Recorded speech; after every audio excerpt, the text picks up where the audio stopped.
Hello everyone, welcome to my Java tutorial, and in this tutorial I'll cover the switch statement. Now the switch statement has a bit different syntax if we compare it with the previous two statements. So this is how a switch statement looks like.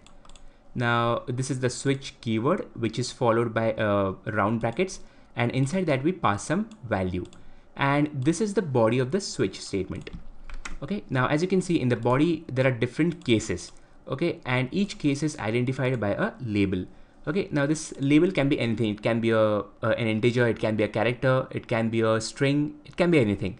But the only thing which you should keep in mind is whatever data type you are using for this value, these labels should also have the same data type, or it should be values of the same data type. Okay, so that is one thing we should keep in mind. Now how does it work exactly? So when you pass a value in this switch statement, it will compare this value with the labels of the cases, and wherever it finds a match, let's say for example it finds a match over here, then it will execute the corresponding statement.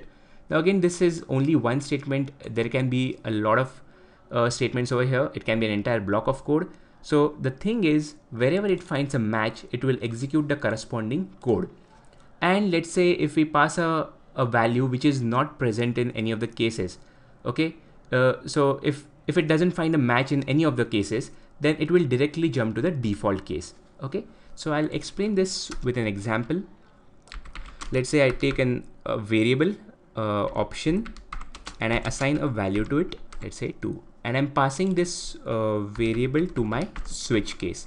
Okay, now as I said, I'll have to use the same data type for my labels also, and these are going to be actual values, right? It is not a variable or something. So I'm passing actual values over here. Okay, so now, okay, it compiled well. Now how it will work exactly? So I'm passing the value as option, which is having the value as 2. Okay, now first it will compare with case 1.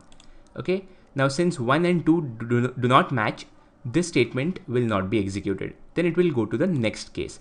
Now here it finds a match because 2 and 2 are same. So it should execute this code. And once it finds a match, it will skip the rest of the statements. Okay, so the only thing which should get displayed on the screen is this. Okay, yeah, of course these two statements will anyway get displayed. So let's run the program. Yes, and we get the output as expected.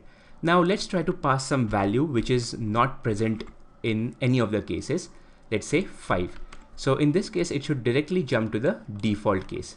Okay, now let's run the program, and yes, it has directly jumped to the default case. Okay, so this is the way a simple switch case works. So thank you for watching and see you in the next tutorial.